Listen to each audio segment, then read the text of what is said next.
سڵاو و بینەرانی خۆشەویستی تەلەڤیزیۆنی کۆمەڵە لەگەڵتانم بۆ پێشکەشکردنی گەشتی هەواڵەکانی ئەمڕۆی یەکشەمە سەرەتاش سەردێڕی چەند هەواڵ بەرز ڕاگررتنی یادی هاوڕێیانی گوردانی شوان لەلایەن بنەماڵەکانیانەوە برینداربوونی سێ هاوڵاتی لە مەریوان بە تەقەی هێزەکانی کۆماری ئیسلامی بەرز ڕاگررتنی یادی کیمیاباران کراوانی هەڵەبجە لە سەقز و راپۆرتێک لەسەر هەوڵی ڕژێمی کۆماری ئیسلامی بۆ ڕێگریکردن لە بەڕێوەچوونی مەراسمی نەورۆز لە کوردستان.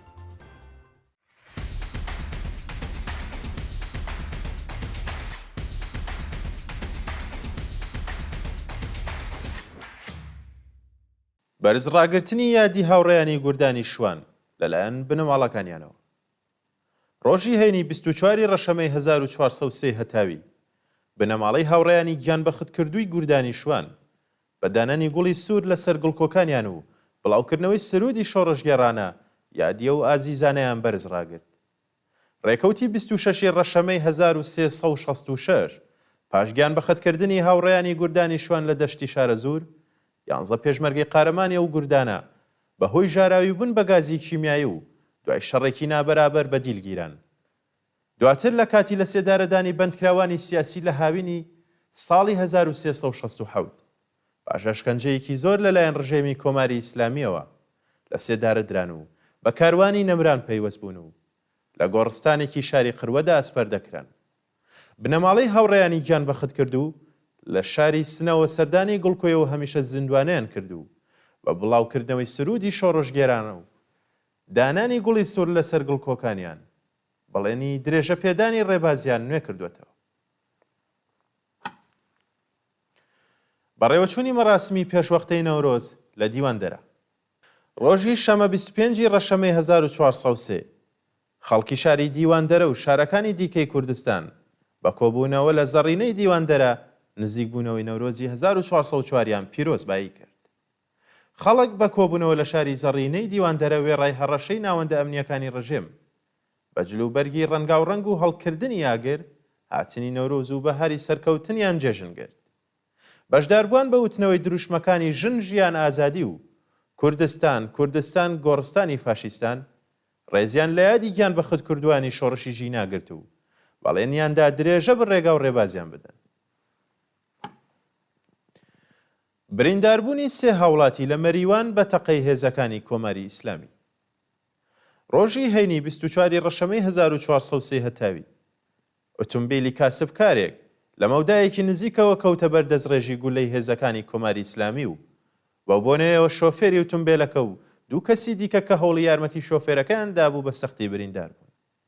بە پێی راپۆرتەکان ئەو کاسبکارە ناوی ئاریان کەرەمیە لە گوندی دەرەکێ سەر بە شارستانی مەریوان دەدێت بە دەستڕێژی گولەی پاسەوانانی سنوور و بە سەختی بریندار ئەبێت. پاش برینداربوونی ئاریان دوو خزمی ناوبراو بە ناوەکانی گوڵاڵە محەممەدی و مەحموود کەرەمی کە هەوڵی یارمەتیدان و ڕزگارکردنی ئەدەن دیسان دەکەونە بەر دەستڕێژی گولە و ئەوانیش بە سەختی بریندار ئەبن. بەرزڕاگرتنی یادی کیمیابارانکردنی هەڵەبچە لە سەقز. ڕۆژی شەمە 25 ڕەشەمەی 1403 ئەندامانی ئەنجومەنی ژیانی سەوزی سەقز و خەڵکی ئەو شارە بوو بەرزڕاگرتنی یادی کیمیابارانی شاری هەڵەبجە کۆبوونەوە و یادی خەڵکی ستەملێکراوی ئەو شارەیان بەرز ڕاگرت.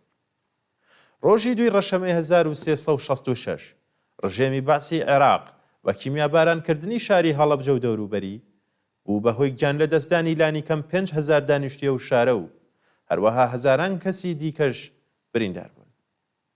ئێستاش زامەکانیان ساڕێژ نەبوو و زیانەکانیان هەر بەردەوامە.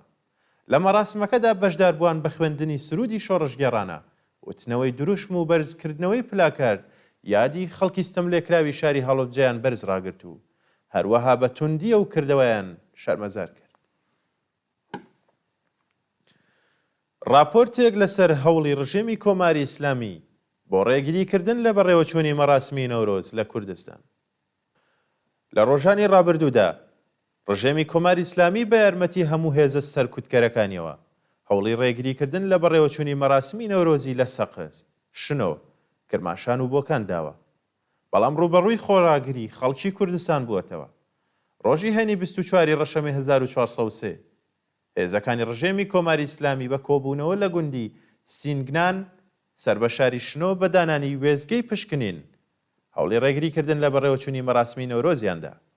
هاوکات هێزە سەرکوتگەرەکانی کۆماری ئیسلامی بە بڵاو پێکردنی بەشداربووانی مەراسمی نەورۆز لە گوندەکانی کانی سوورەک و قەڵاتووکی شنۆ هەوڵیاندا ڕێگری لە کۆبوونەوەی خەڵک بگرن، بەڵام لەلایەن خەڵکەوە هێرش کرایە سەریان و چەکران. هەروەها لە شاری بۆکان ڕێگری لە کۆبوونەوەی خەڵک لە قەڵای تەرەغە کرا. لە شاری سەقز بە سازکردنی خاکڕێژ و چاوەدێری پەهباد مەراسمەکە بەڕێوەچوو. شەپۆلی نوێی دەست بەسەرکردنی هاوڵاتیان لە کوردستان. لە ڕۆژانی ڕابردوودا کۆمەڵێک لە هاوڵاتیان لە کوردستان بەهۆی بەشداریکردنیان لە مەراسمەکانی نەورۆز لەلایەن هێزەکانی کۆماری ئیسلامیەوە دەست بەسەر کراون. بە پێی راپۆرتی ڕێکخراوەکانی مافی مرۆڤ، هونەرمەندێک بە ناوی فوئاد کەشاوەرز بەهۆی بەشداریکردنی لە مەراسمی نەورۆز و لە شارۆچکەی ساحێبی سەقز لەلایەن هێزەکانی دارەی ئیتلاعاتی ئەو شارە دەست بەسەر و ڕەوانەی شوێنێکی نادیار کرا. هەروەها لە شاری شنۆ پاش تێکهەڵچوون لە نێوان خەڵکی ئەو شارە و هێزێکی ڕژێمی کۆماری ئیسلامی ژمارێک لە هاوڵاتیان دەست بەسەر کراون. هاوڵاتێکی دیکە بە ناوی ئەبوو بەکر حاتەمی چالاکی مەدەنی و دانیشتووی شاری شنۆ بە هێرشی هێزەکانی دارەی ئیتلاعات بۆ سەر ماڵەکەی بە بێڕێزیەوە دەست بەسەر کرا. هاوکات هاوڵاتێکی دیکە بە ناوی سەلمان پاسەنگ خەڵکی شاری پیرانشار لەلایەن ناوەندەمنیەکانی ئەو شارەوە دەست بەسەر و ڕەوانەی گرتوخانەکانی ئەو ناوەندە کراوە. ئازادی کاتی چەند هاوڵاتیەک لە کوردستان بە دانانی بارمتە. ڕۆژی شەمە 25 ڕەشەمەی 1403 هەتاوی 5 هاوڵاتی لە شارەکانی کامیاران و نەغەدا بە دانانی بارمتە بە شێوازێکی کاتی ئازاد کران. بە پێی راپۆرتەکان 4 هاوڵاتی بەناوەکانی جەبار ئیبراهیمی، محەممەد میرزا ڕەحمانی، موسا تابعی و هێمن ئیبراهیمی بە دانانی بارمتەی قورس بە شێوەی کاتی ئازاد کران. هەروەها هاوڵاتێکی دیکە بە ناوی سولەیمان چوپانی کە مانگی سەرماوەزی ئەم ساڵ لەلایەن کۆماری ئیسلامیەوە حکومەی 2 ساڵ و 7 مانگ زیندانی بەسەردا سەپێنرا بوو بە دانانی بارمتەی 3 ملیاردی بە شێوەی کاتی ئازاد کرا. و دوایین هەواڵمان سەبارەتە بە ئەشکەنجەوازاری لەیلا پاشایی بە وەرگرتنی دانپێدانانی زۆرە ملێ. بە پێی هەواڵی گەیشت و لەیلا پاشایی چالاکی مافی ژنان لەلایەن هێزەکانی دارەی ئیتلاعاتەوە بە مەبەستی وەرگرتنی دانپێدانانی زۆرە ملێ ئەشکەنجەیەکی زۆر دراوە و دۆخی تەندروستی لە خراپیدایە. ناوبراو هاوکات لەگەڵ 3 چالاکوانی دیکە بەهۆی بەشداریکردنی لە مەراسمی 8 مارس لەلایەن هێزەکانی دارەی ئیتلاعاتەوە دەست بەسەر و ڕەوانەی گرتوخانەکانی ئیتلاعات کرا. سەرەڕای بە دوواداچوونی بنەماڵەکانیان لەسەر دۆخی تەندروستی و شوێنی ڕاگرتنی و چوار دەست بەسەر کراوە، هێشتا لە مافی پەیوەندیگرتن لەگەڵ بنەماڵەکانیان و هەروەها دەست پێ ڕاگەشتن بە پارێزەر و دەرمان بێبەش کراون. بینەرانی خۆشەویست، گەشتی هەواڵەکانتان پێشکەش کرا کات و ساتێکی خۆش بۆ هەموو لایەک.